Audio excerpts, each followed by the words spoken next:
Morning, everybody. Welcome to the Atlantic Council. I'm Peter Schechter. I'm the Council's Senior Vice President for Strategic Initiatives. I'm also the Director of the Adrian Arsh Latin America Center. Thank you for all of you for coming here today to discuss a crucial topic about which we haven't talked enough here in Washington, which is industrial development in the Americas and the role of China. And this event is part of an ongoing series of events that the Latin America Center is doing to study and report on the role of China in Latin America and relations between China and Latin America.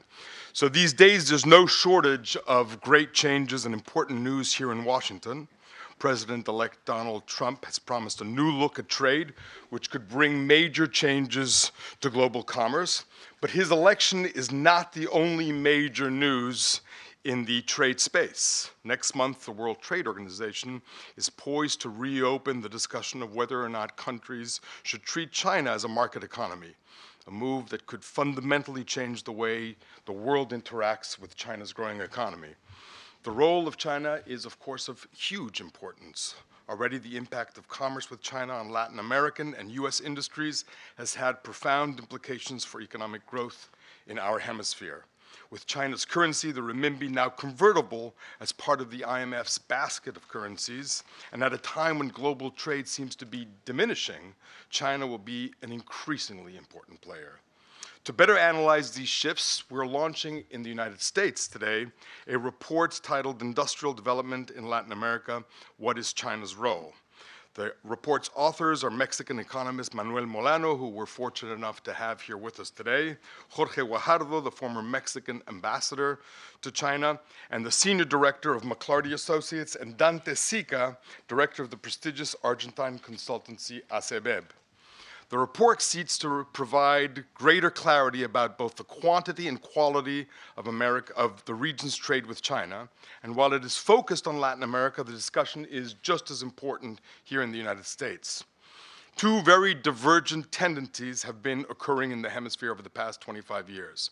On the one hand, China has become a hugely important component of Latin America's global economic relations, with a wide array of raw materials being sent to Asia.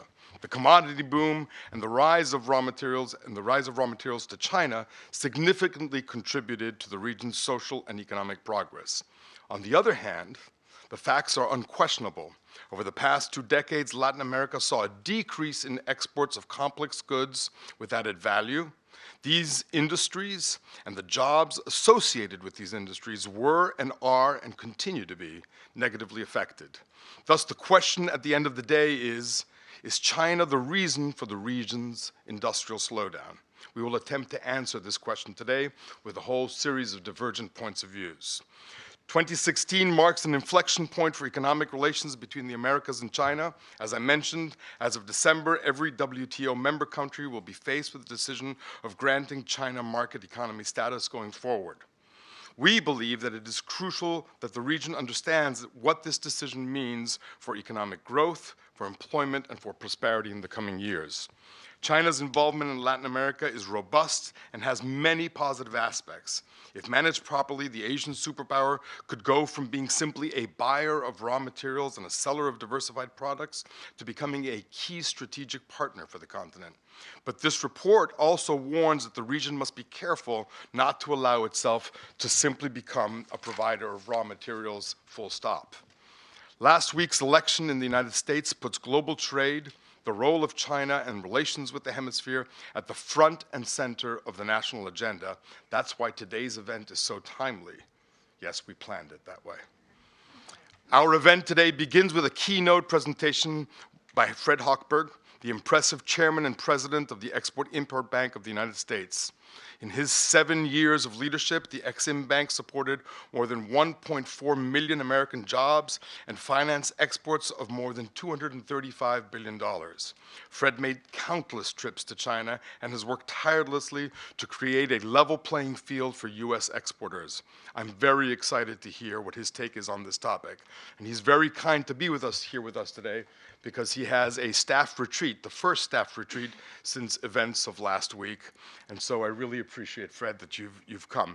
After his remarks, I'm going to have a brief exchange with Manuel Molano to talk a little bit about the report, and then our chat will be followed by a panel discussion in which Manuel Molano will be joined by a wonderful team of experts: Robert Atkinson, founder and president of the Information Technology and Innovation Foundation; Fred Nee, vice president of the Chinese company BYD America; and Clef Waldman, director of economic studies at the Manufacturers Alliance for Productivity and Innovation. That panel will be piloted by my dear colleague and friend, Andrea Murta, Deputy Director of the Adrian Arch Latin America Center. So without further ado, Fred, welcome to the Atlantic Council.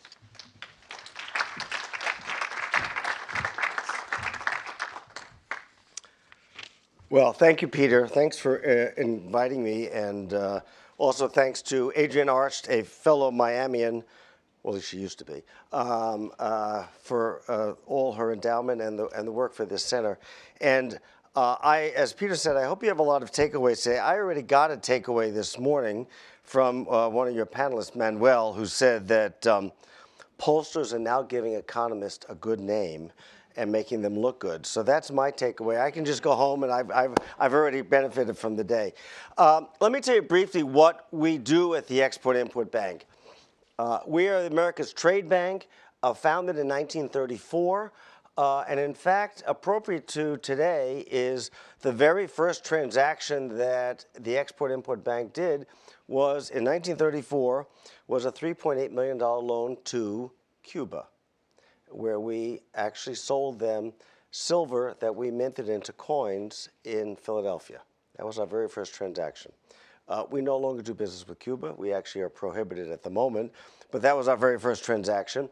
And another noteworthy transaction a few years later was the Pan American Highway.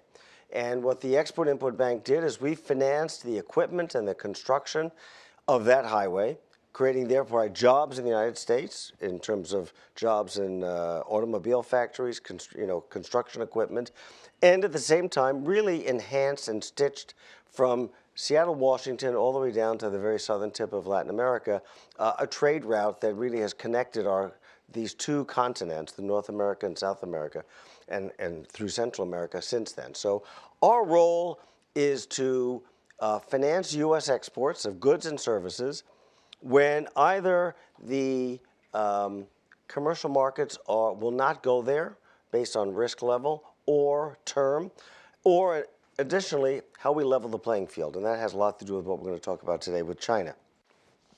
So as Peter said, to put it in context, I've made a number of trips to China, to Latin America, a continent with 600 million people, a lot of enormous resources in terms of both agricultural and natural resources, largely a common language and heritage, a common religion.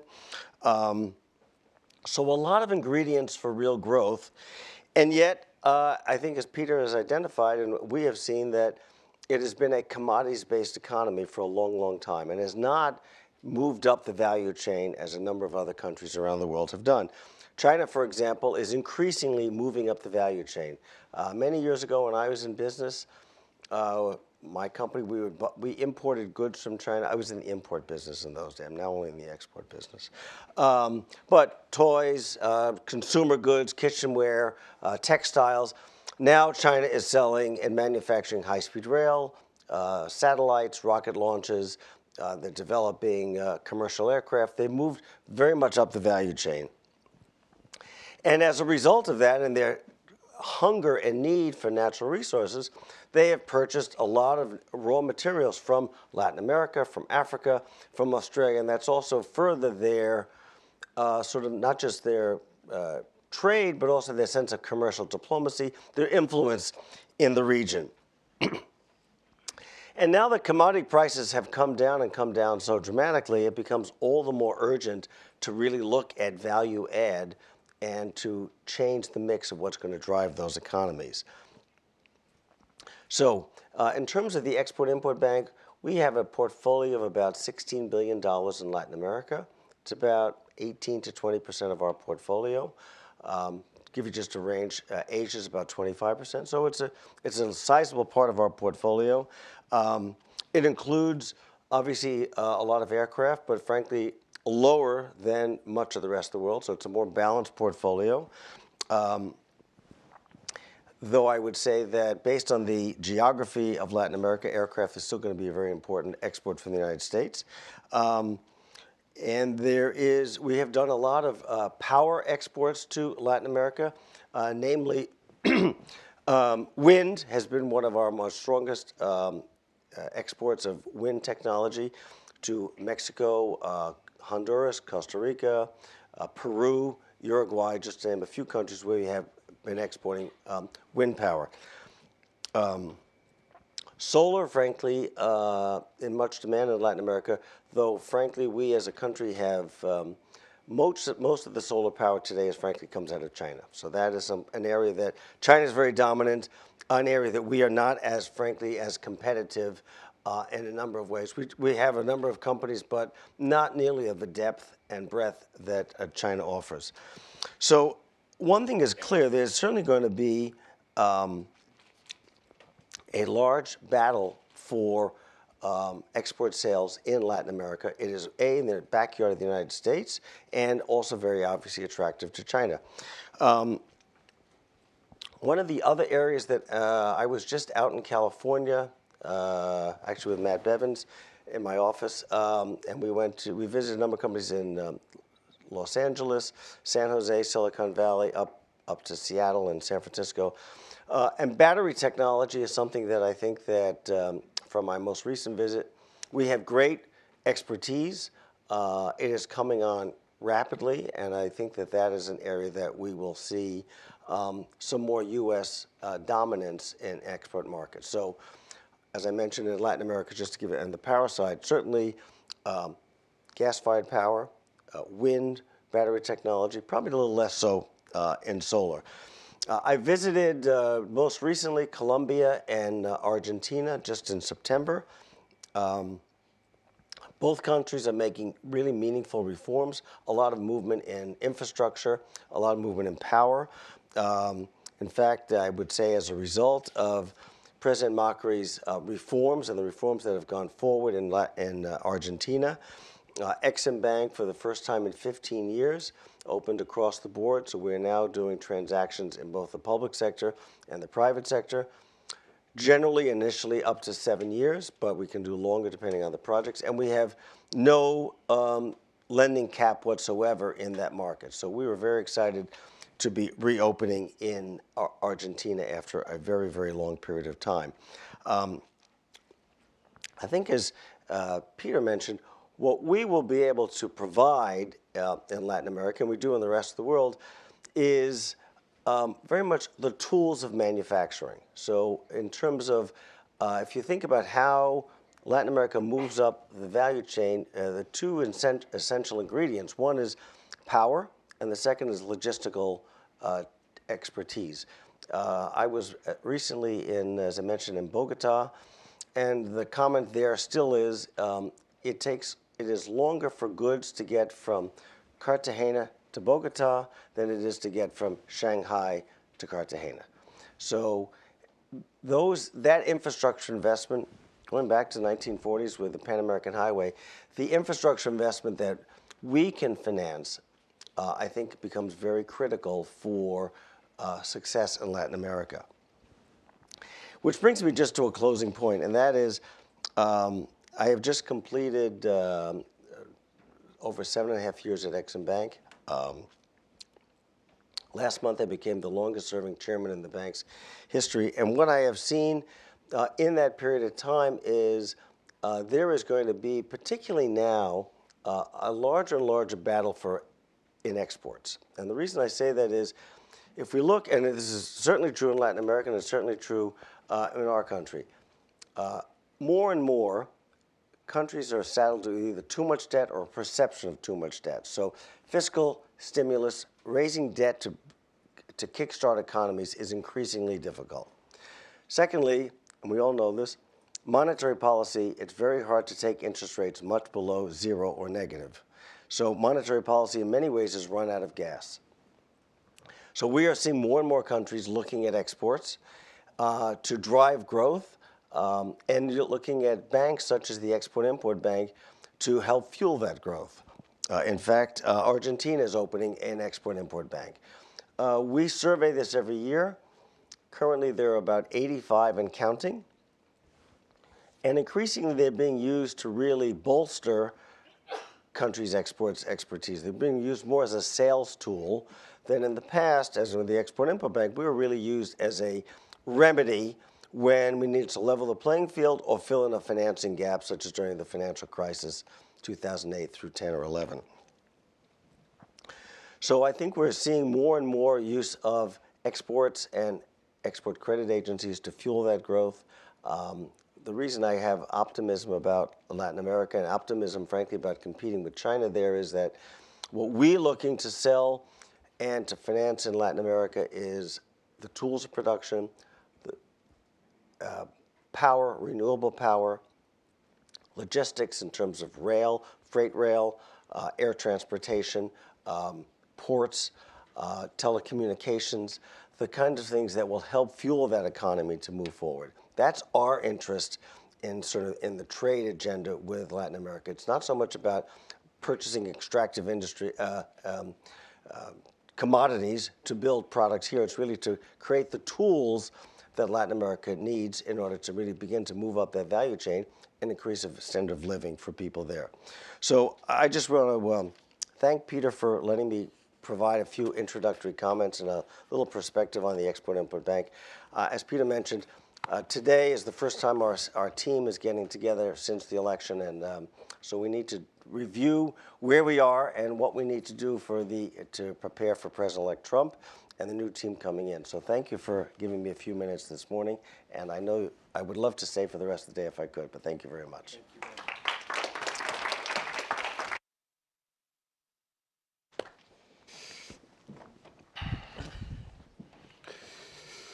Fred, thank you very much, and thank you for making time this morning to come. It was really great.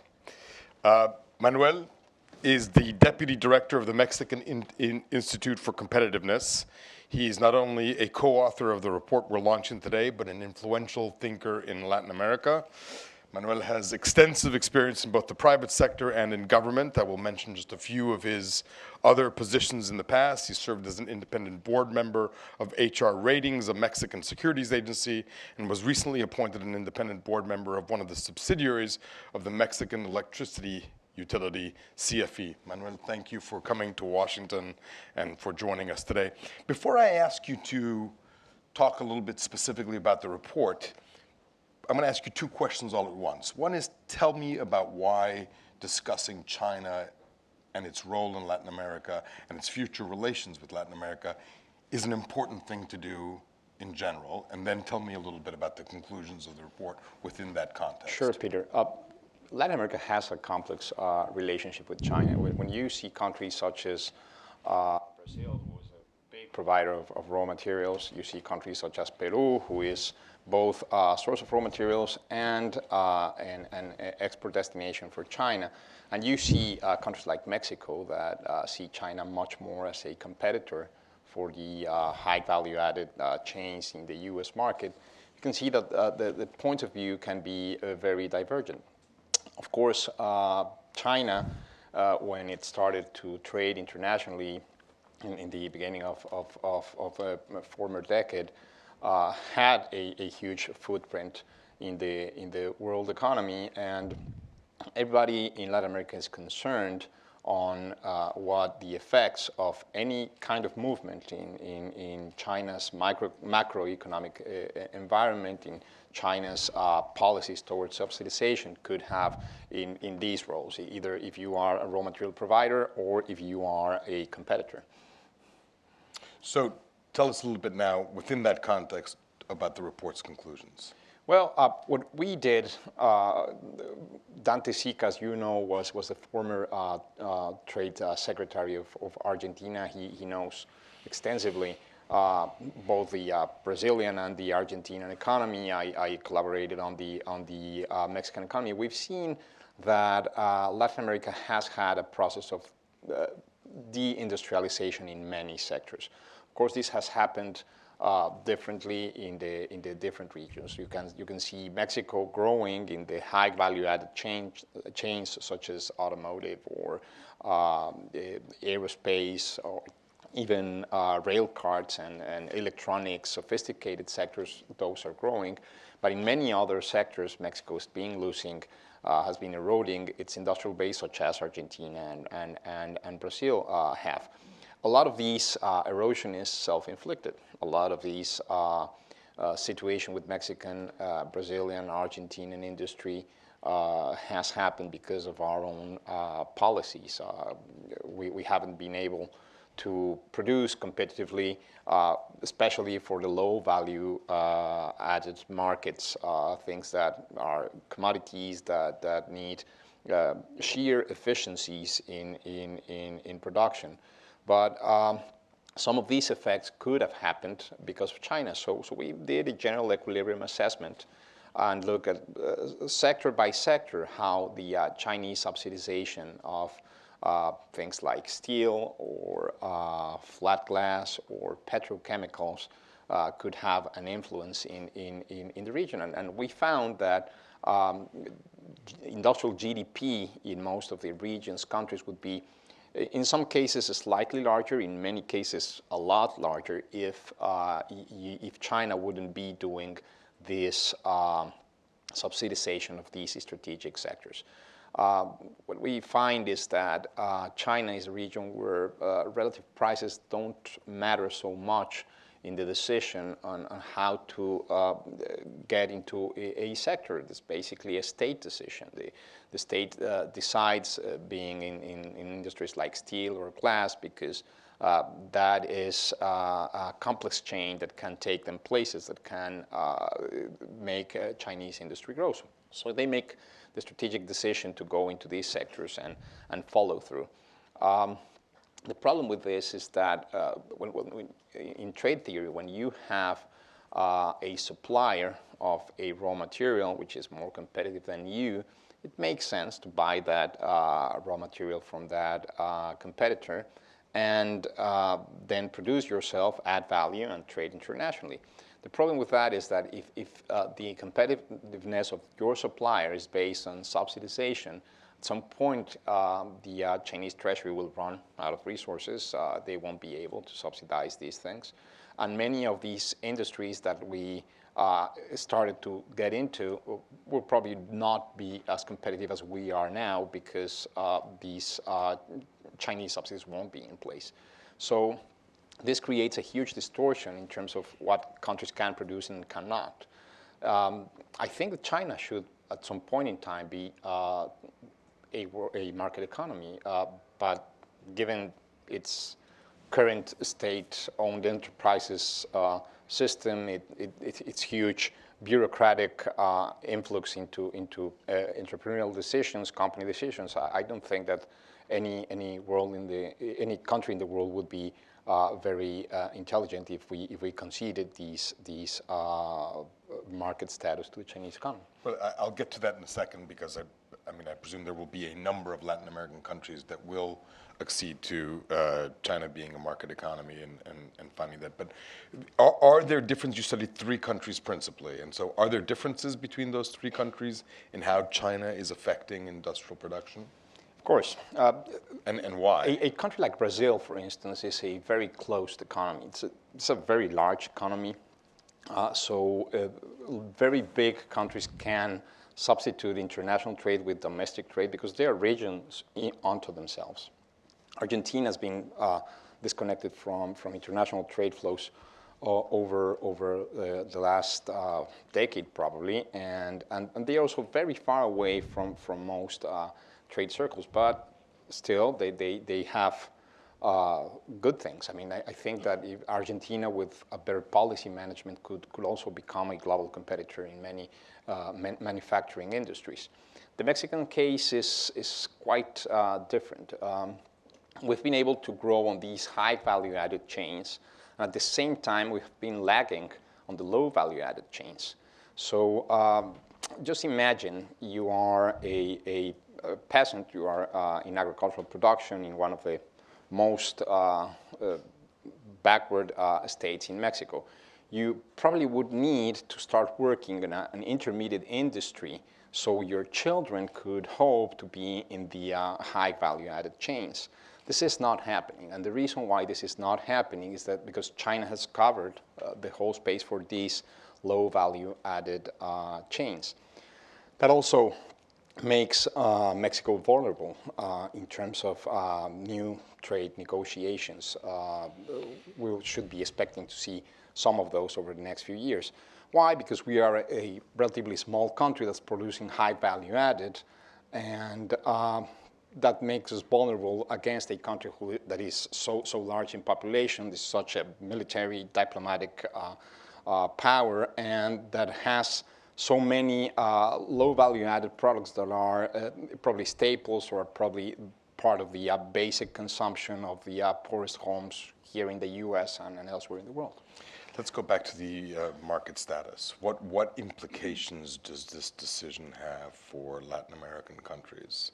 I mean, if a number of Latin American countries do concede market status to China, what implications does that have? Well, when China came into the world trade scene, I can picture a committee of people filling out a form and what kind of economy are you? And they tick the box that says we are a non-market economy. That is correct. China is a centrally planned economy, which under World Trade Organization rules makes that an importing country that buys anything from China would have to assess if the cost that the exporter is declaring is correct or not.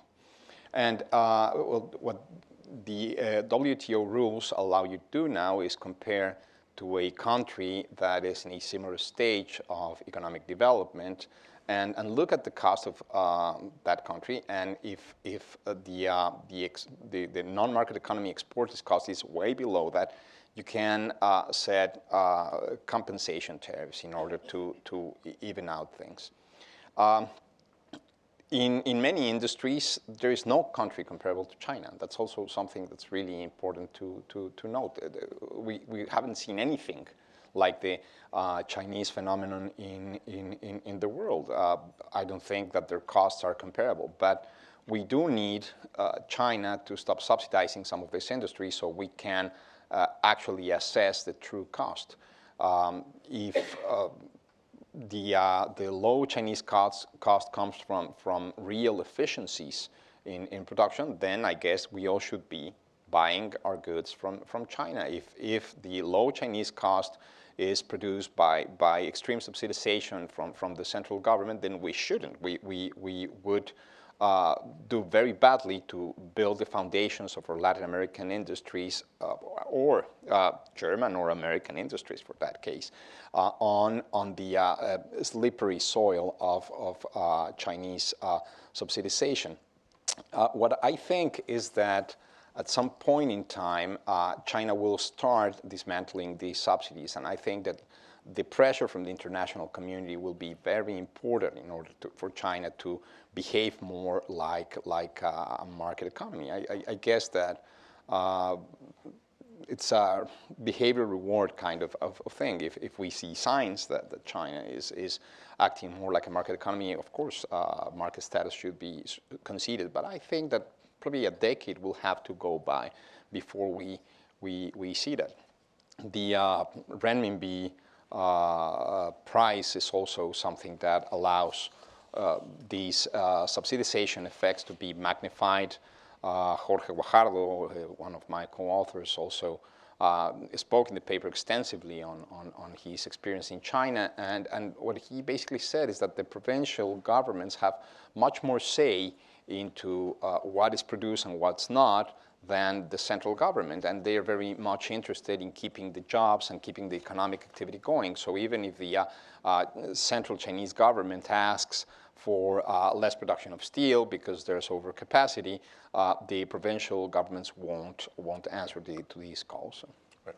Manuel, thank you for being co-author of the report. Thank you. I'm going to hand over the piloting of the rest of the session to my colleague Andrea Murta. Andrea, please come. Thank you, Peter. Okay. Hello, everyone. Thank you. I want to get right started here because we have some very great speakers to join. Mr. Molano is not the only amazing speaker we have today. So I will invite them to join me at the stage. And I'll start with Mr. Fred Nee. Thank you, Fred, for coming. Mr. Nee is a vice president of BYD America. It's a subsidiary of a conglomerate called BYD from China, and they have been developing some great innovations in a number of areas, including batteries and rechargeable batteries and automobiles throughout the world. Mr. Nee is responsible for the automobile businesses in Latin America for BYD, and he also promotes the company's alternative energy technologies, including solar panels, which we have heard about earlier today, LEDs, energy storage units, and so much more. Thank you for joining the discussion, Mr. Nee. Next, I'm also proud to introduce Mr. Robert Atkinson. If you have not heard of Mr. Atkinson, you should. He's the founder and president of the Information Technology and Innovation Foundation. And he's an important thinker of innovation that has been handpicked by 3 different US administrations to be a member of their councils, Democrat and Republican alike, which I find pretty amazing. So he has been appointed by Bill Clinton to the Commission on Workers, Communities, and Economic Change. The Bush administration appointed him chair of the congressionally created National Surface Transportation Infrastructure Financing Commission. And finally, the Obama administration appointed him to the National Innovation and Competitiveness Strategy Advisory Board. Lots of big names here, but you get the point of how big a thinker and how important an influencer Mr. Atkinson is for the United States. And I'll just mention one of the other councils that he serves on, which has very much to do with our discussion today. He's the co-chair of the China-US Innovation Policy Experts Group, which is part of the White House Office of Science and Technology Policy. I'll stop here. There's much more on his bio, but we would spend the entire time we have here today talking about his expertise. So moving on, I'm finally very happy to be joined by Mr. Cliff Waldman, who is currently the Director of Economic Studies at the Manufacturers Alliance for Productivity and Innovation Foundation, MAPI. And I'm proud to congratulate him here today because as of January, he'll be the Chief Economist of the MAPI Foundation. Congratulations, very well deserved. And thank you all for being here today. Let's get right to it. I will start with Fred Nee. And I want to hear from you, Fred, because correct me if I'm wrong, you've been with BYD since 2003. And throughout this time, you have really witnessed and participated in the expansion of BYD in global markets, including the US and Latin America. And what I want to hear from you is the importance of Latin America strategically for China. Of course, Mr. Nee is not here representing the Chinese government, but as a Chinese businessman, I'd love to hear your perspectives on this. Sure. I really appreciate Andrew's introduction, and it's very great to be here, and it makes me feel nervous by sitting with a group of economists. But I can only share, I cannot speak for China as a country. I can only share the perspective from our company, BYD, and maybe you can use that as a small sample for Chinese industry and the Chinese economy. So for us, our involvement with Latin America start at a very limited scale. And if you allow me, I would give a short history about BYD. And our company was founded in 1995 and by our founder, Mr. Wang Chuanfu, one of the most successful businessmen in China. He borrowed roughly about $300,000 from his relatives and founded our company with 3 of his college classmates. And originally, we started as a 20-employee workshop, focusing 100% on rechargeable battery production. That's how we started. So in 2001, after 6 years development, we already become one of the largest rechargeable battery manufacturers in the world. We were competing against Sanyong, Panasonic, and mainly the Japanese battery manufacturers. We do not have a brand because we offer our products to companies like Motorola, Nokia, and Samsung, and we carry their brand in our battery. So In 2001, we diversify our business. We saw we already have a pretty large, pretty loyal customer base in cell phone industry. At that time, for example, we produce roughly about 1 million cell phone batteries a day. So that's about 350 million cell phone batteries a year. And just to give you a number, each year, roughly about 1.2 billion cell phones are sold worldwide. So our market share is about 25% worldwide. So we already have such a scale, and we decide we offer extended service to our customers. So we offer to our customers like Motorola and Nokia, mechanical design, hardware design. Eventually, we do everything in production. But we do not do branding. We do not do product design, but we pretty much do everything else. We position ourselves as a one-stop production provider, solution provider for all these major customers. So, so that's pretty much our growth before 2005. So at that time, I would imagine Latin America is an important part of our market because roughly 8% to 10% of our products are being sold and, in Latin America region. However, we never really spend resources to understand Latin America because we support our customer. All the business decisions, technical decisions, and commercial decisions are made by customers like Motorola and Nokia. So we just follow our customer. So I would say at stage one, we have a very limited understanding about Latin America. And for us, the second stage was when we got into automobile sector, and we entered this area in 2001, and then we developed ourselves very rapidly because China, the automobile industry developed really fast from 2003 to 2008. During this period, we pretty much focused on the domestic Chinese market, and until 2008, we became one of the largest automobile gasoline passenger vehicle manufacturer in China, roughly about 500,000 vehicles each year, but with a domestic brand. And that's when you came to the Americas? And then at that time, we came to Latin America. But we work with local distributors, so the marketing decisions are pretty made by our local partners. We still have a very limited understanding about Latin America. But we came to Latin America, we start to try to understand the consumer needs in Latin America. I think the third stage is really when we put ourselves as a part of the community in Latin America. That was after 2012. We start to position ourselves as one solution provider for green economy. So very recently.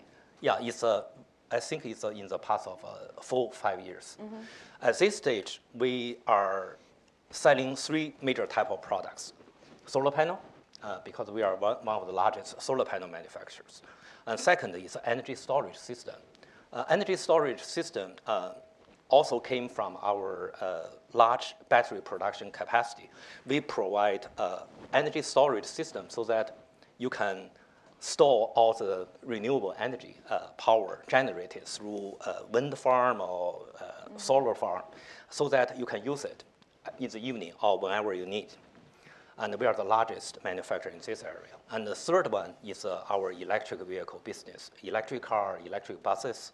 So I think at this stage, we really start to If I can jump in there, if I may. One of the interesting things about being an economist who works directly with manufacturers is that you learn about the multicultural dimensions of trade. And trade discussions are often lacking in talking about cultural issues, cultural adjustments, shall we say. So I mean, your description of your entry into the market is interesting, and I often think we need to keep those kinds of things more in mind than just the numbers and the analysis that, frankly, people like me do.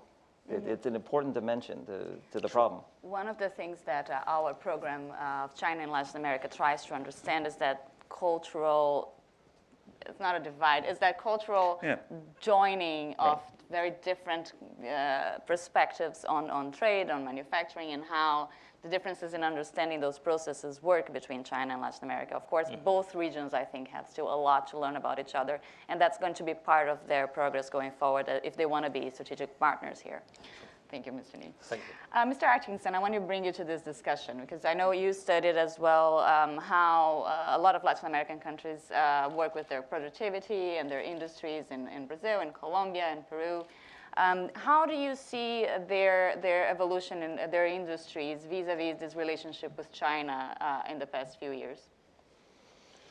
Well, I haven't seen Manuel's report, but everything you said I agree with. I think, look, the fundamental problem is you have a country of China that is fundamentally not market-driven, is state-driven, who sees its role as its principal economic policy goal for China is what I would call autarky.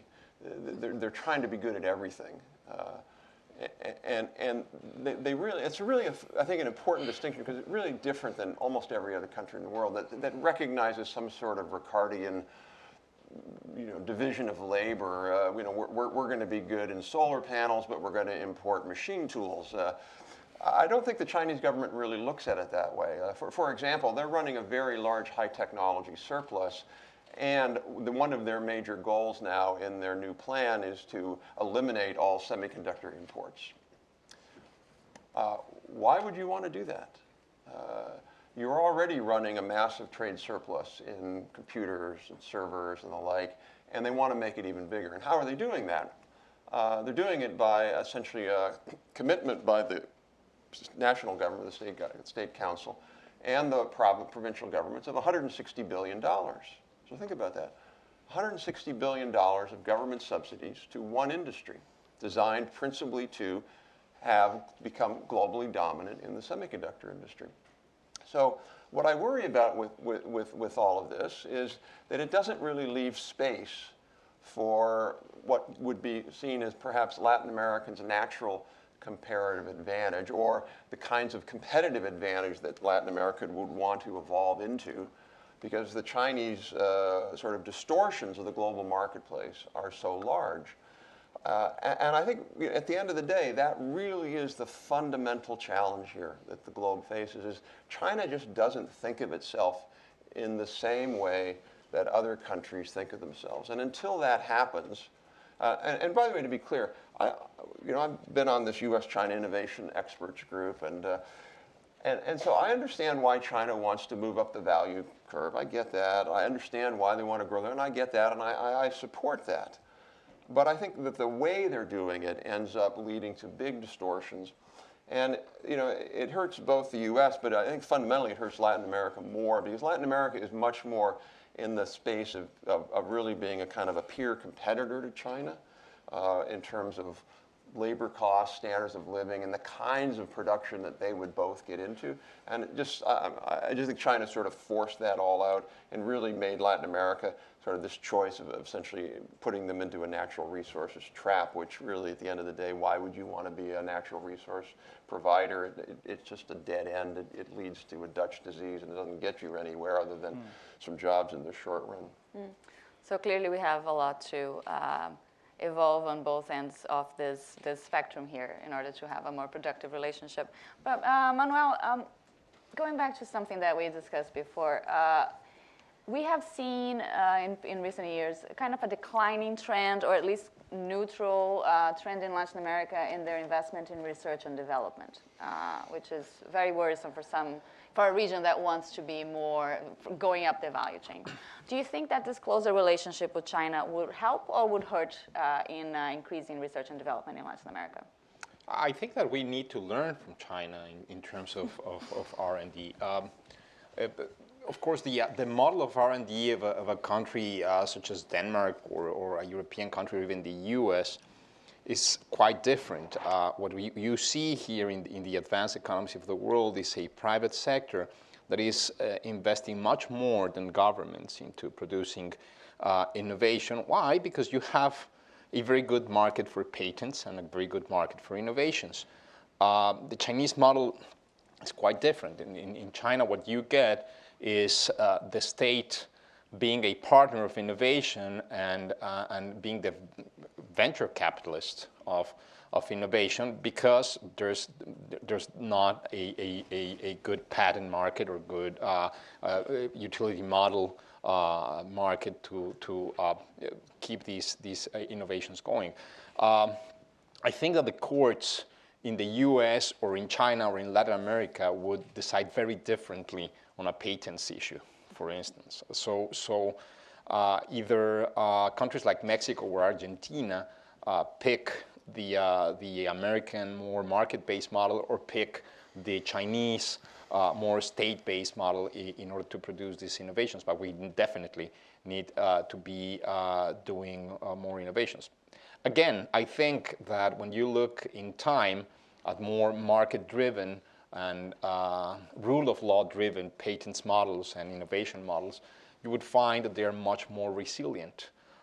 Countries that rely on the state overly to produce progress would have big leaps forward, if you allow me the phrase from Chairman Mao, and then you would be stalled at some point in time. The market does not necessarily do that. Of course, in markets there are crashes and crises, but it tends to recover after these events. The problem with a subsidized model is that in the end, what you get is the poorest workers in the world that are taxed in order to finance either the steel or the aluminum or the rare earths to do the solar panels or to do the innovation. So I think that that's not the best way to go about it. We need to learn from the Chinese. China. Yeah. Mr. Waldman, let's bring you back here. I want to bring the conversation a little bit more to the U.S. as well. I think the experience of the competitiveness of the U.S. Vis-a-vis China is something that we also can watch and learn from. So the U.S. has had a negative balance of trade with China for quite a few years now. And from your studies, what do you see that the impacts of that negative trade balance to the manufacturers and the industries here in the U.S.? Well, it's been a relentless climb. In 2015, at least in nominal terms, it was a record, so like slightly above the most recent year. There is some reason to believe that it is leveling out, at least. I mean, China's exports are weakening, although so are its imports. Part of the reasons, the analytical reasons to believe, is that China, since 2004, has had a rather quiet appreciation of the renminbi. It's sagging as of late, but you'd expect that with slowing growth. Now, impacts, it's complicated. It depends on, you can't talk about holistic impacts. For larger manufacturers that are in complex global supply chains, not so much. It's really more a matter of a rearrangement of resources. For small, medium manufacturers that are more tethered to the domestic U.S. market, well, that's a much more difficult situation. And there is where you would see the jobs and the impact. And it also depends on the product. Mm-hmm. If you have, for manufacturers that are at least involved in the supply chain of high R&D, high value-added products, it's going to be less of an impact than those that are more commoditized. So it's to talk about a holistic impact, I think, doesn't do this very important discussion justice. And by the way, let me say congratulations on the report.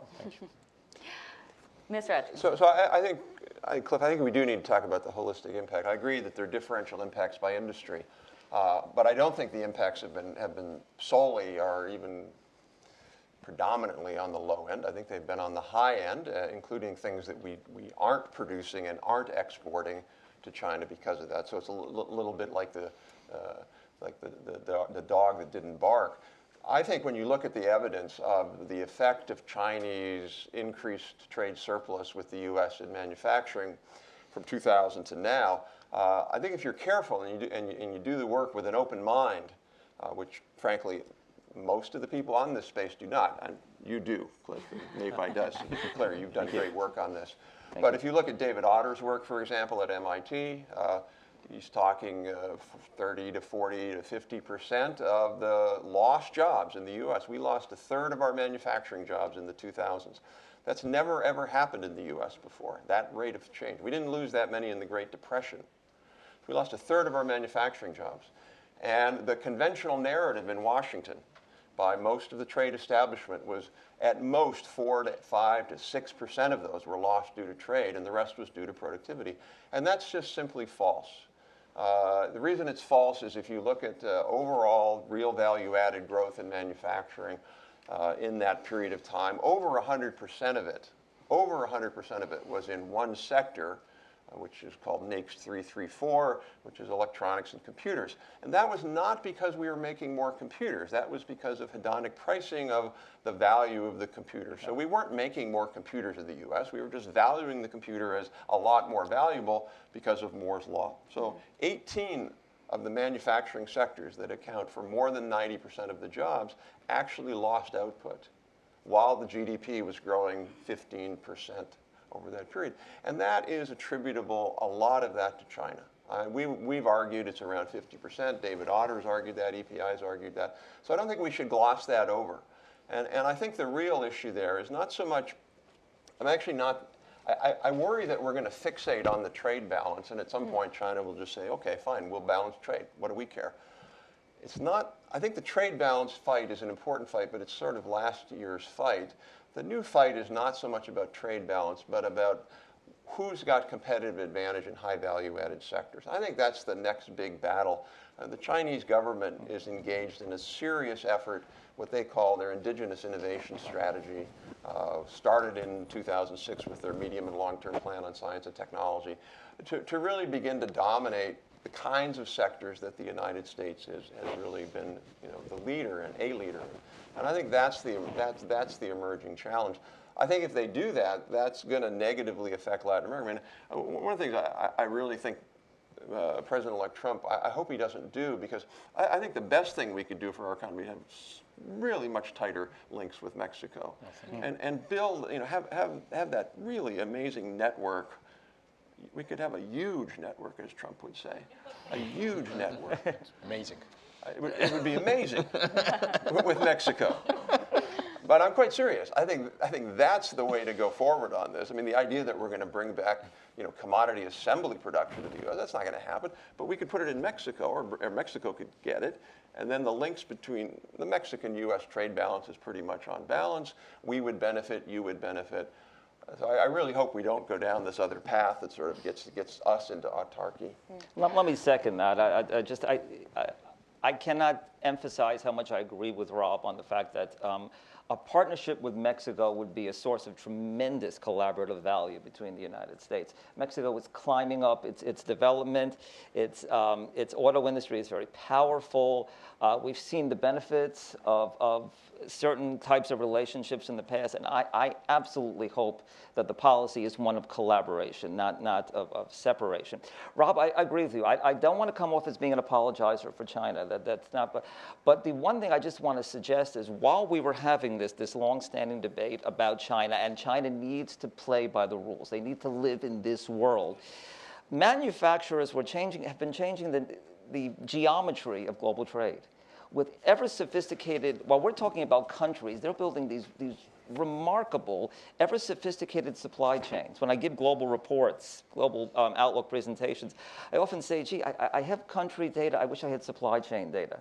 And very often these days you have commodities that U.S. manufacturers specialize in producing. They're built in 10, 11 countries. So I'm just suggesting that the changing topology of world trade needs to come into the conversation when we have the inevitable focus on a bilateral relationship with China, either in the U.S. or in the Americas. That's just adding a dimension, but not in any way to be an apologizer for poor behavior. They're absolutely going to have to come into this world if they want to have, for their own sake.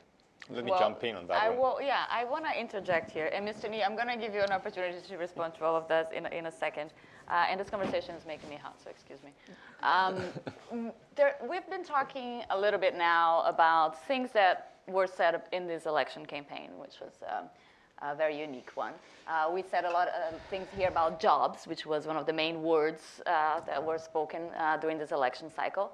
And one of the things that we also spoke about recently was NAFTA and relationships between US and Mexico. So I want to hear from Mr. Molano, as you respond to the comments that you were preparing to make. What do you make of the prospects for NAFTA, and if we should renegotiate NAFTA? After all, it's a 25-year-old agreement, and how that could help or harm the overall relationship of Latin America, perhaps increasing ties with China if some of those ties are lost with the United States? Well, I think that renegotiate rather than repeal, yes, absolutely.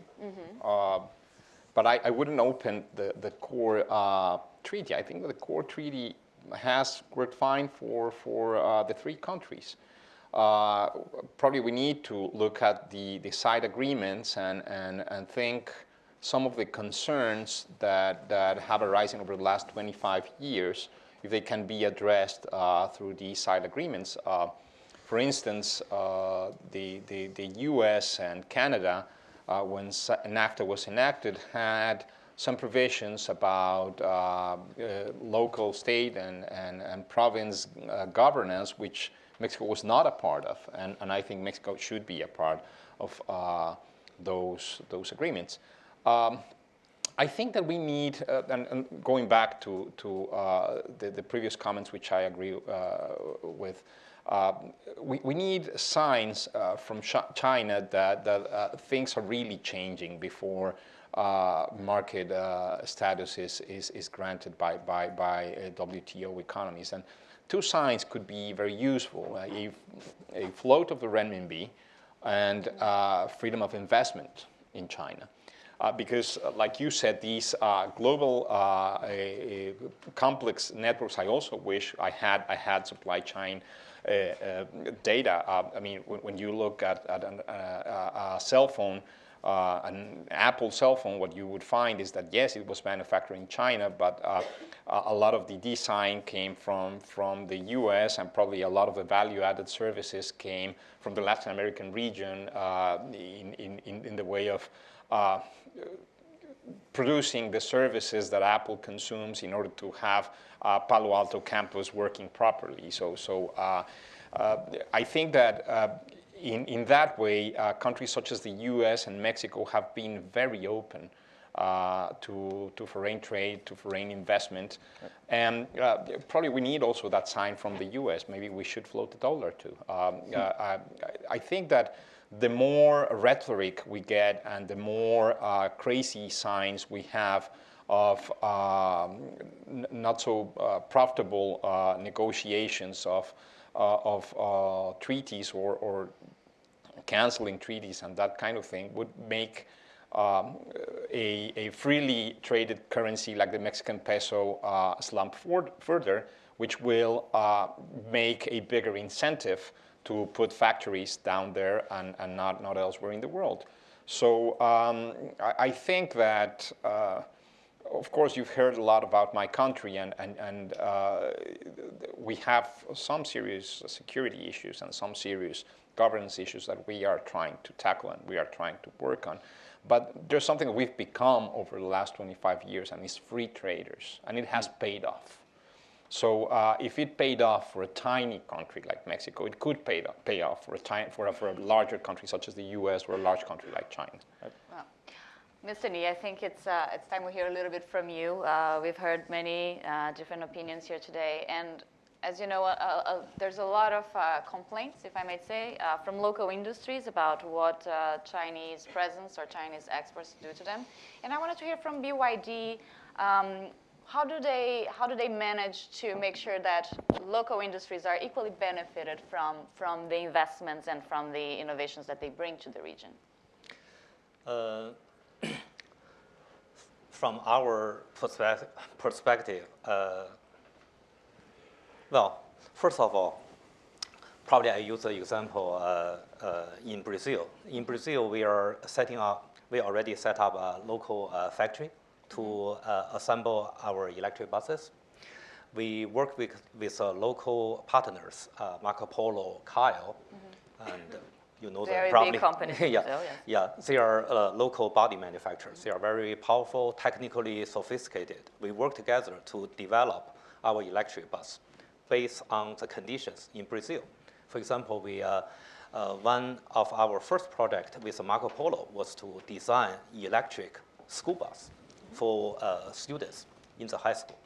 So, and also we are working with several universities in Brazil, and we are setting up our battery manufacturing facility in Manaus, and that will be the first battery factory in Latin America. And we are working with several universities in Brazil to bring our key technology, which is a material science technology, to Brazil. We work together. There is a scholar exchange program so that material science development and research in rechargeable battery area could really benefit from this joint collaboration. I think this is something.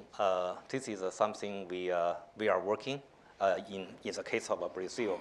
Of course, we do some similar measurements in other countries as well. And yeah, just a quick feedback on the points from other speakers. I think from our perspective as a manufacturer, some advantage or competitiveness from China were extremely exaggerated. From our point, we see we have so many disadvantages. For example, in the past of several years in Latin America, the currency, so many countries, the currency exchange rate got devalued greatly. And if we look at our competitors, and we are competing against GM models which were produced from India. We are competing against the Renault models produced from Brazil. All of a sudden, Brazil currency devalued by almost like doubled, right? Yeah. And then we see our price is, our competitor offer the price 20-30% lower than our price. And from us, we really see there is a lot of disadvantage as a Chinese manufacturer. Yes, so it's not, the world's not so rosy for the Chinese Exactly. either. So Mr. Ni, I think, makes a good point, and I think it really is a good point. This is not a black and white issue. Sure. And there are a lot of companies in China that are not part of the state sector that want to be globalized companies like all the other globalized companies we think about. And they're taking steps to do that. They're investing in other countries. They're building these partnerships and the like. And I don't think we should treat all Chinese companies who are investing with this kind of unified view. On the other hand, there are some Chinese companies who have a different approach. I look at, for example, a company called Tsinghua Unigroup, which is a state-owned enterprise in the semiconductor space that essentially looks at its foreign direct investment in other countries under really only one purpose, and that is knowledge acquisition. They try to buy up foreign semiconductor companies and extract the knowledge and bring it back to China. And that's a very different sort of attitude than most multinationals have. Most multinationals look at investment as a way to form a real sort of base in a country, learn from it, exchange, bring things back, bring things to. And so I think we've got to, when we're looking at, or when you're evaluating Chinese investment in your own country, you got to be differentiating to what kind of company is it, what is their strategy, are they basically just extractionists, or are they really going to be a partner and try to be part of your ecosystem and part of your economy? And I think in the U.S., when you look at that overall FDI from other countries, has been a very, very beneficial thing for the U.S., and it can be beneficial for other countries, but it's got to be a particular kind of FDI. Well, I have so many more questions, and we only have a limited amount of time. There are two topics that I definitely want to touch upon, which are the situation with the market economy status at the WTO and increases in productivity for different countries in Latin America and in the US. So let me start with that question, and I want to hear from all panelists their opinion on Obviously, this is no binding decision. What's going to happen is that there will be a conversation, and different governments are going to have their own conversations about how to treat Chinese investment and products going forward. So I'll start with Mr. Ni again. Do you have expectations that BYD will be affected by this change in WTO and how countries are going to receive them? And do you have expectations about that at all?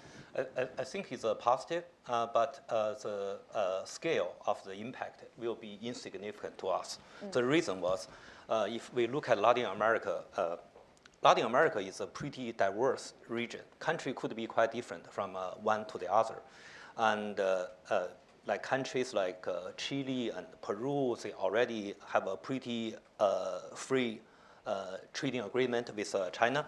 So they do not have too much domestic automobile industry to protect. I do not anticipate any change from their trading policy.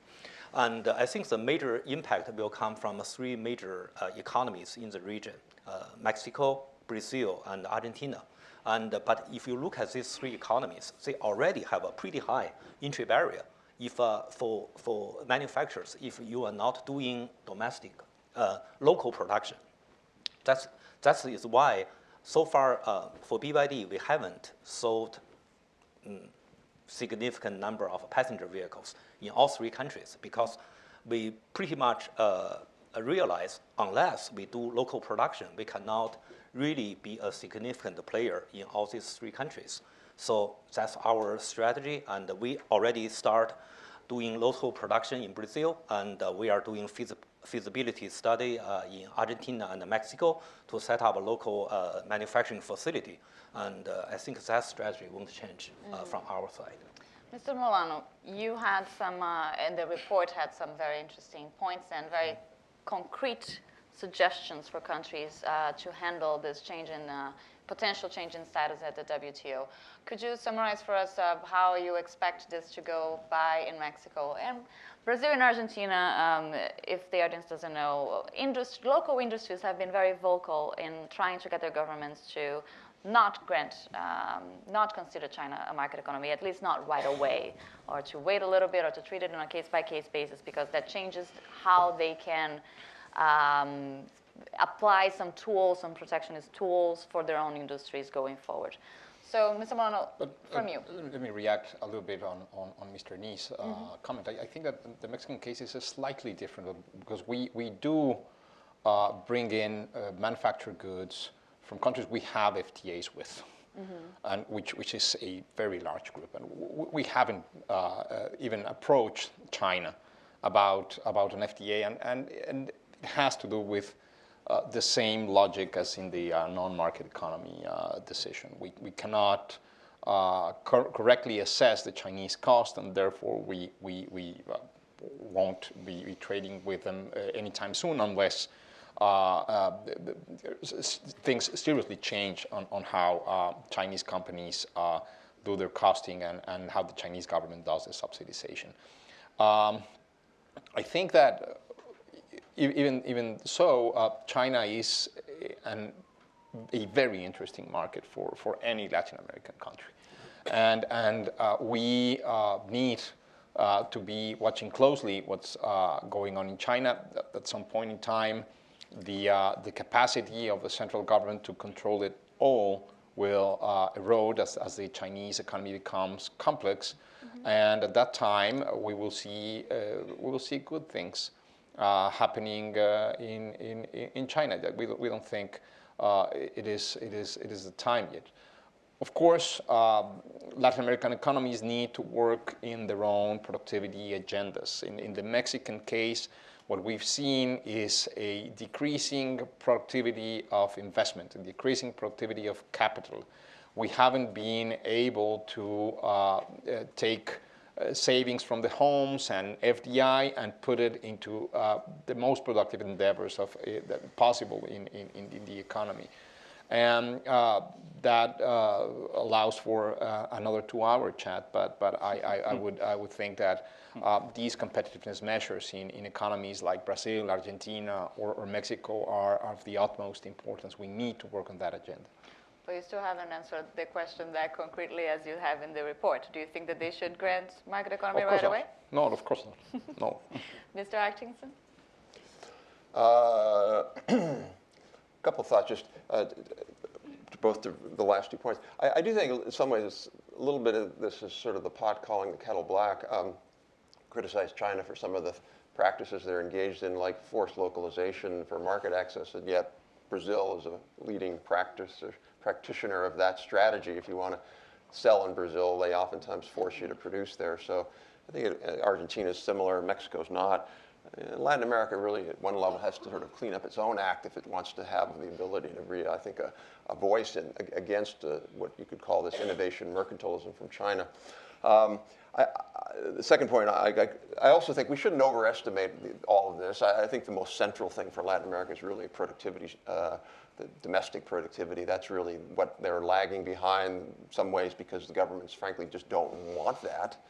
They see it as a threat and too disruptive. There's a report we issued in May called Think Like an Enterprise, Why Nations Need Productivity Strategies. And I think Latin America really needs to take that as the first step. And then lastly, with market economy access, I think it's sort of Orwellian that we're even talking about that. It's like this is the last thing the Chinese government, Chinese economy is a market economy. And with the election of Donald Trump, the odds of that happening in the US, I think, are below zero. I want to get to questions from the audience in a little bit, so if you have a question, just get ready for, I'll get to that in a second. I already see some hands raising up. Before that, I want to ask Mr. Waldman, you have studied extensively how to increase productivity in local markets here in the US, and I'm sure there are lessons that other countries can take as well. Outside of the rules of trade and how we handle those rules, what can individual countries do to increase productivity and respond better to these global challenges? Well, we are at a time of remarkable disruptive innovation in process technologies in manufacturing. Every week you hear about 3D printing, robots using 3D printers. And I think, I gathered some national data to suggest that it spurned widespread investment in automation technologies. That's really a very, very hot phenomenon. But I found that it's the productivity kick to manufacturing from the automation stimulus is going to be weak and short-lived unless we take care of three things. We have got to end this capital investment drought in the United States that's been about 16 years. Lots of talk, no action, but it is essential because if you go back to this basic economic theory, think of what Robert Solow said about capital spending as a way of distributing innovation and through networks. It's essential to do something about that. We have fallen off on innovation investment, both public and private in this country.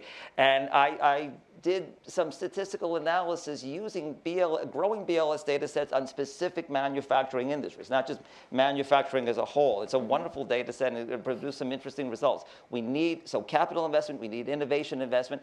And finally, the labor force participation of educated labor, those with a bachelor's degree and higher, while still above the overall labor force participation rate, which of course is falling on a slope.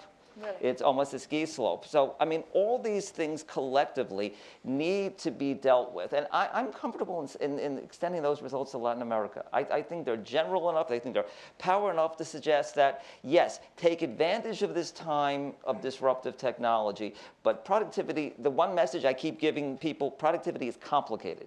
Mm-hmm. You need the network of physical and human capital investments, and again, I'm comfortable in extending my results from the United States to Latin America.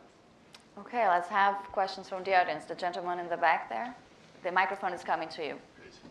Thank you very much. Andrew Mack with AM Global here in Washington. We do a lot of work with companies trying to get into Latin America.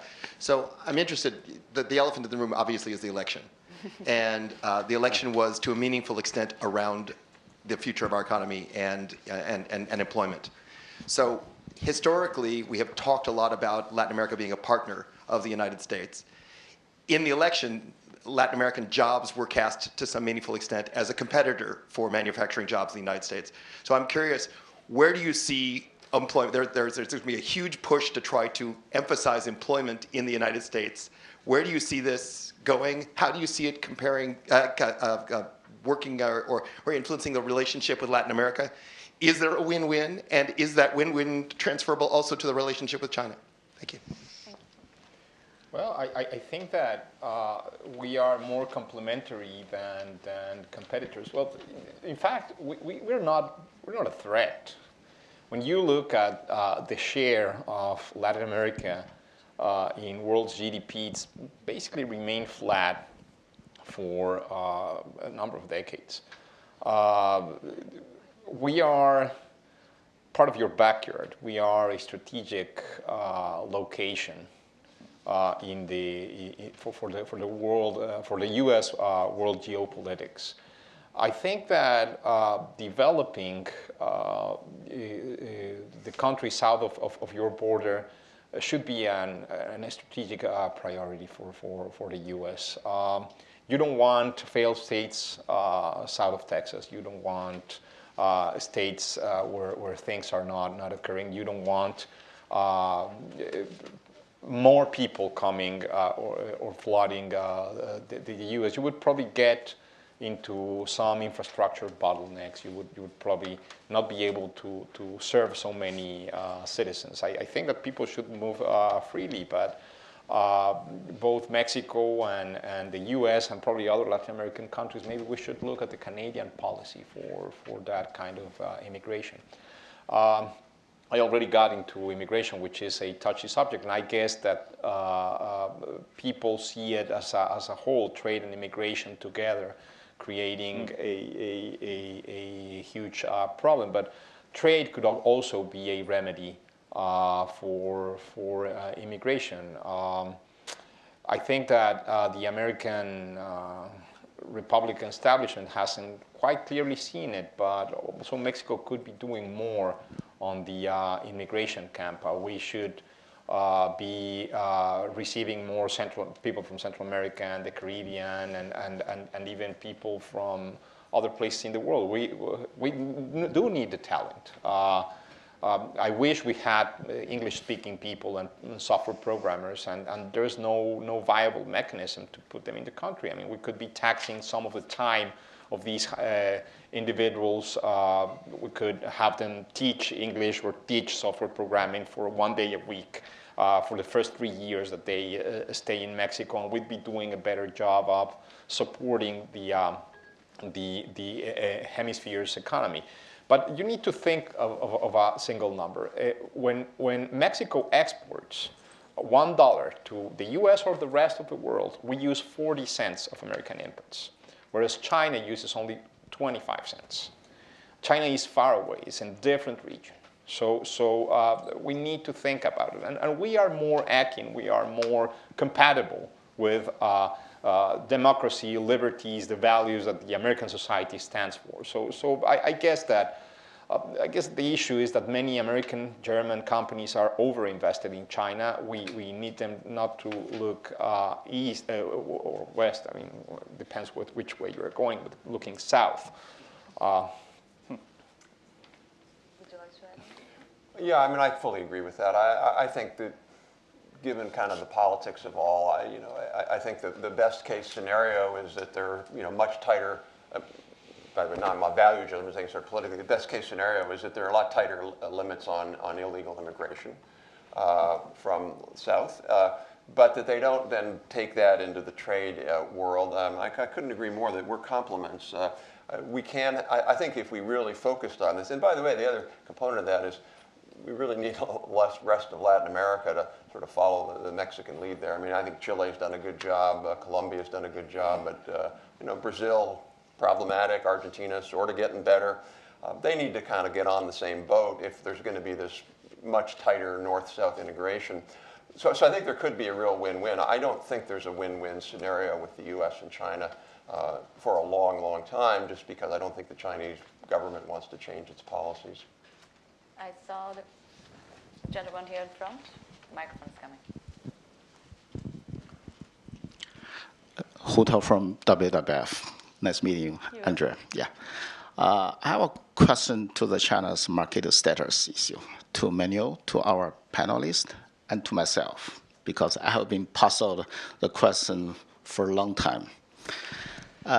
If China is not a market economy country, but why China in the past decades developed so fast, GDP 10%, and when I guess when NAFTA being signed between US and Canada and Mexico, that time Mr. News company is zero, but now developed so fast. What kind of economy China is developed so fast, is still keeping growing very fast. What kind of model is? Is that good model? If so, why Latin American countries don't learn from the China's experiences? If China is not a market economy. If China is a market economy, we don't have to argue the status. That's my question. And also, earlier, Mr. Atkins mentioned China is not a market-driven. The economy is state-driven. And if so, I would tell you more about China's. China definitely, my partly answer is that China is not a laissez-faire economy. And China, it is a governmental, strongly intervention in the economy, not only to subsidize innovations. China, I should tell you, is in the legislation body, is talking about environment tax right now, is talking about a carbon tax. It means from environment economics perspective, China is trying to internalize the externalities, both negative for the environment tax and positive to subsidize the innovations. I think this is a kind of, from economic theory perspective, it's a kind of, it's not a laissez-faire, it's a new economy. The government is trying to play a role to correct the market failure. That's my understanding. If you agree with me, Mr. Atkins, I would suggest that the next president should subsidize the U.S. innovations to put the carbon tax rather than abolish the current Paris Agreement. Thank you very much. Thank you. Can I? Mr. Without fully agreeing, let me say that that's a fair point. And I think we have to understand some of the things that are going on in China. While we're talking about China, China is rapidly changing. Demographic changes are starting to make it look like an advanced economy rather than a developing one. The old adage is that China is going to grow old before it becomes rich. And that has implications, that's already having implications for growth. Wages are rising, particularly skilled wages are rising, and that has implications for growth and for allocation of resources. Economics doesn't, I've been an economist all my adult life, I will continue to be, but I will say that sometimes economics can be very sloppy with its classification nomenclature, and this is one of those times. It is very statist, and the question now for China, while we are arguing a legal point, market versus not, the question now for China is does the government fully understand the transition that global markets worried about that last August when we had clunky efforts with the August of 15, excuse me, when we had clunky efforts on the exchange rate and on the stock market crisis. The question now is, China is now an economy where non-manufacturing is slightly surpassed manufacturing by all data I've seen. That means it has to have a different kind of economic policy, one where small business is going to play a role. That will be the test. If they can really come up with an effective entrepreneurial segment and support entrepreneurship, then I'm going to lean along the lines of saying, well, there's an argument here. Let's put it that way. I think we have to understand this a bit better. So I think that there's this false dichotomy in this debate between you're either a sort of a devotee of the Washington Consensus and therefore liberalize and embrace globalization and good legal property rights system and get the hell out of the way, or you're a statist interventionist, which we would call the Beijing Consensus. And I guess we've sort of coined this term, the Helsinki Consensus or the Stockholm Consensus or whatever you want to call it. There are countries that embrace globalization, they embrace property rights, and but they also have active innovation policies, much more so than we do, the United States. And So I don't think, and I think frankly Latin America would benefit if they copied what some of the Scandinavian countries do. They get it right on innovation. They don't distort markets in a big way, but they go in and they identify market failures around the innovation ecosystem, and they really think about that in a very strategic way. China's doing some of that. I don't want to say that China's only, I mean, China really is doing all three things. There's parts of China that is sort of free market. There are parts of China that are very statist, and there's parts of China that have fairly good innovation policies. But I don't think I don't think you can say that China is, if this were sort of, you had to divide up sort of into the slices of the pie, I'd put sort of Sweden at kind of, 50% free market, 50% innovation policy. I'd put China more like, 50, 60% state, and the rest kind of market. So I think it's about China really moving back over, or moving over to this model. And frankly, I think that's what Latin American countries need to do. They can't just look at, well, we're going to copy China, which is sort of the Brazilian model. And I don't think they should just say, well, we're just going to open up and we'll end up all, selling you a bunch of minerals. You know what? In Mexico, we did. 1970s and 1980s, we tried to be a state capitalist country, and that didn't work out. That didn't work out at all. It was quite a disaster, frankly. So I would put it the other way. Maybe you should look at the Mexican experience. Of course, we are not a country dubbed as the center of the world, and we are a tiny economy. But you probably run into doing a lot of infrastructure that didn't make sense, and you end up with a lot of investments in sectors you probably didn't have to invest in, and that's going to take a toll. And it's going to take a toll not only on your country, it's going to take a toll on the whole world because of the size of your country. So I think that you need to look very closely at the different attempts of state capitalism in the world. China is not a market economy. China is a state capitalist country, and it's the state doing business. And with a footprint so large, it's easy to brush off competitors of any size, be it countries or companies. But it comes at a price. And I don't want to be a bad omen for your country, but you really need to think that this will not go on forever. And as a Brazilian, I would add that we have also had our recent experiences with more state intervention and financing, and that also didn't pan out so well for Brazil. We are going to observe in the next couple of years in Latin America an experiment in the other direction of more free markets, of less intervention, and we're going to have to see if that's going to work. There are no guarantees. The next couple of years are going to be crucial for Latin America to try to find their path that is sustainable in the long term. And I know that we here are going to be watching that very closely. Really quick, I really don't think that's sort of like, well, we'll be statist or we'll be free market. I think that's the wrong path. I mean, we did a report a couple of years ago, which if you're interested, I commend you to look at it. It was an analysis of what I think 8 Latin American countries were doing with regard to their support for their SME manufacturing sector. Now, is that statist intervention? I don't really think so. These programs, they go out, they try to help small manufacturers figure out how to adopt new technology, how to better train their workers, how to do total quality management. The kind of technical assistance, linking them to universities and labs. There's some okay programs in Latin America, but they're not best practice global programs like there are in Germany or Japan. And I think Latin America needs to do a lot more of that sort of thing. Go out and help small manufacturers become more competitive. If you want to call that statist, so be it. But again, I think there's just this false dichotomy. You're either a statist or a free market when there's this middle ground, I think, that could pay off with a lot of dividends. So before I go to the next question, let me just ask Mr. Ni here, who is our own example of a global Chinese company. A lot of what we said is about subsidies, and they are definitely, the Chinese, not the only country that uses the subsidies. And BYD has some level of subsidies for their, I believe, for their green energy research. So how does that experience has helped you or harmed you in Latin America and in different countries? And what's the level of autonomy, if that's also what we're discussing, and independence of decision-making that BYD has vis-a-vis the government given those subsidies?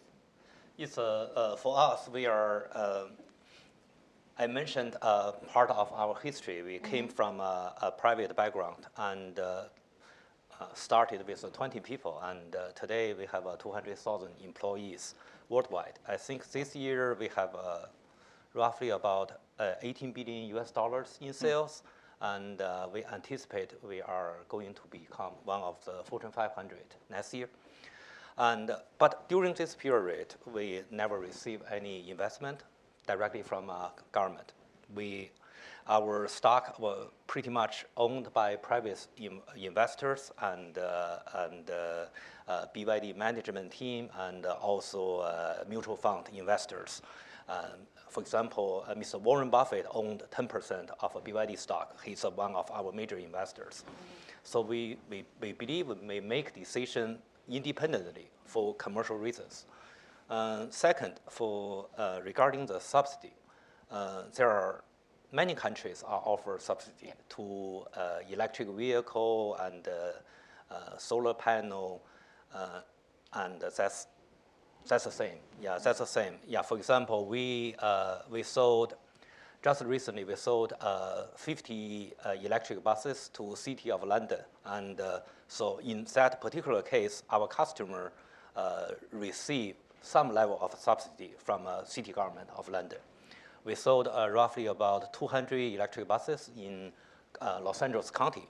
In that case, Long Beach City and the City of Long Beach, City of Los Angeles, and the City of Lancaster, as a part of Los Angeles County, all give certain level of subsidy to our customers. So, of course, we receive subsidy in China as well. But when we are talking about the government, we have to realize government are from different levels. The form of subsidy came from sale of electric bus and electric taxis in local transportation system. That level of decision were made by mayors, local mayors. So that's why we, even as the largest electric vehicle manufacturer in the world, we are very successful in many cities in China. City of Beijing, city of Shanghai, two largest cities in China, has been very difficult market for us. We cannot penetrate. The reason was Hyundai has a joint venture in city of Beijing. If you go to Beijing, you see all the taxis are made by Hyundai. And if you go to Shanghai, you see all the buses are produced by Volvo, because Volvo has a local joint venture with Shanghai Automobile Group. So in those two cities, the local government has a stronger interest to develop Volvo or Hyundai, which they consider their local manufacturers, to compete against us. So I think the example that you give is just that, as our panelists have said before, it's not black and white. All companies have received the same level of subsidy from the same level of government and compete in the same way. And that also has to be taken into account. Well, let me go to my next question. If I may jump in a little bit on that.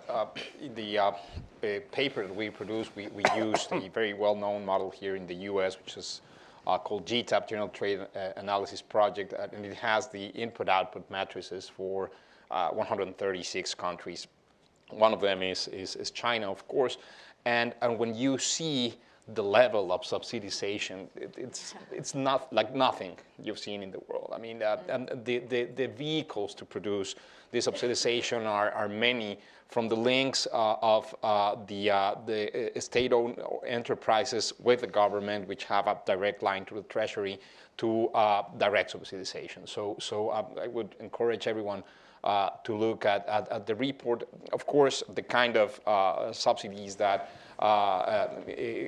my colleague to the right is speaking about is quite different, because if you are creating a positive externality to industry by producing changes in the overall productivity of the manufacturing ecosystem, that's the kind of job that government should be doing. What I'm thinking is that why would a poor worker somewhere in rural China be subsidizing the steel in my car? I don't think that's fair. I mean, I could pay a higher price for that. But if any of you haven't seen it, the best book on that is by a man and a wife at a university. I can't remember their name. Just called Chinese Industrial Subsidies, and it is a wonderful book. It goes through steel, and then it does aluminum, and then it does paper. There's one example that I really was taken by where there's a company in some major city in China that's a software company. They were given sort of land right downtown, the most valuable land in the city. They were and to build their corporate headquarters, and then they were given extra land, and they make more money from the rents they have free from this extra building than they do in the entire company, and that's just pure government subsidy, free land. It'd be like getting land down at 42nd and 5th Avenue in New York City. Yeah, maybe I add one comment here, and I think I'm just speaking for the industry I'm working on, for the electric vehicle industry. I think in this particular case, Chinese government put a lot of subsidy in this area. But there is a strong reason behind that. If you go to see the pollution level in China, in Beijing, and you understand there is a strong reason to adopt electric transportation in the major metropolitan area in China. On the other hand, I use some examples from Latin America because we are working very hard to promote our technology in Argentina, Uruguay, and in Ecuador. And the local policy was to subsidize, the government subsidized 75% of diesel cost for the bus operators. And in the case of Ecuador, the diesel cost is less than the cost of water. So with that kind of a subsidy, there is no ground for electric transportation. And there is no way we can persuade local operators to use cleaner technology instead of using the highly polluting. The type of diesel buses used in those countries are not the same level of diesel buses we see in the US, because with that kind of a policy, they are using the technology 20 years, 30 years old, generating huge pollution. So I will argue for the government need to set up the right playground to encourage the right technology to be developed instead of hurting them.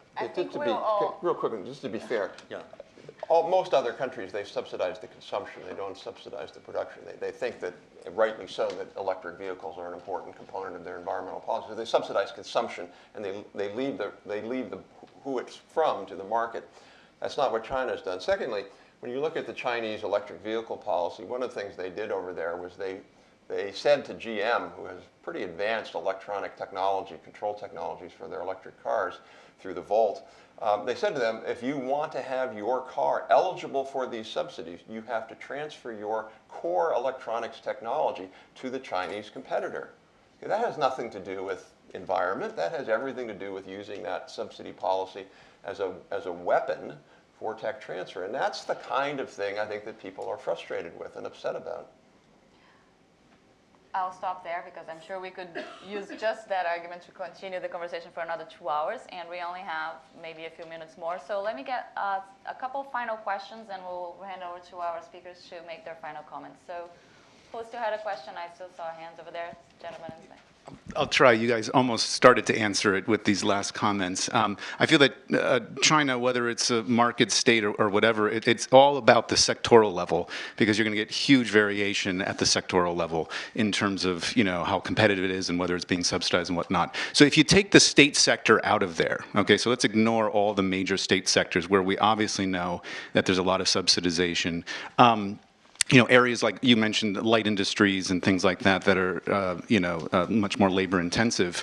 I just want to get more specifics about what are the subsidies that are egregious in those sectors. Other sectors are completely dominated by foreign firms, so a lot of the computer sectors and whatnot, Taiwanese firms are there. What are the subsidies in those sectors where the state is not in those sectors? I'd like to get some specifics on those. Before we go there, is there any final question that we would get together with that, or shall we stop here? Okay, so let's answer that question. The model that we used deals with that question. It's again the GTAP database with a model that was mainly developed by Professor Tom Rutherford from Wisconsin-Madison here in the U.S., and which allows you to do the experiment of what would happen if you would put zeros in all those cross-subsidizations between government and different sectors and see what the outcome would be, especially for Latin America. In things like steel, we would be producing from 1 to 5% more steel in different countries in the region if it not were for the Chinese subsidies. Many other manufacturing, more high value-added industries would also see higher production values. The only sector that we found that has been benefiting from real competitiveness from the Chinese economy is textiles and apparel. It seems like they are quite competitive in terms of producing fibers and fabrics, which is interesting because they don't have oil. But still, this is a more capital and a more labor-intensive kind of endeavor. So it would make sense that is the case. It seems like China is very competitive in those two sectors. But those two sectors are uninteresting to the Chinese government because they're kind of low value added. So they want to be in the sophisticated stuff. They want to be in cars. They want to be in, and like you've heard, well, they are a big country, so they want to be in every subsector, in every component. They want to go integrating the supply chain backwards as much as possible. So I think that if you take a look at the report, you'll find a little bit of insight on specifically the effect that China has had on the Latin American region. You know, also, the other way that by the way, one of the big subsidies for the SOEs, according to a really good study by a Chinese think tank, I think it was the Unirule Group, showed that one of their big subsidies is they don't have to make a profit. They're actually at negative profit rate, so you're talking probably 15 to 20% profit just right there. But on the non-SOEs, you get sort of a couple of main kinds of subsidies: discounts on electricity, discounts on land. And then a big subsidy is just the massively low capital costs that they get from the state-owned banks. Well, I think we'll stop our discussion there. Thank you all very much for staying to the end of this. This definitely is a topic that we'll continue to watch, and we'll have many interesting developments going forward. We have copies of our report outside. There's also another report that we published about the internationalization of the renminbi, which is also another thing to follow if you're interested in China's interaction with Latin America and with the rest of the world. I want to thank very much all of our speakers for coming here today, and you all have a great rest of the day. Thank you.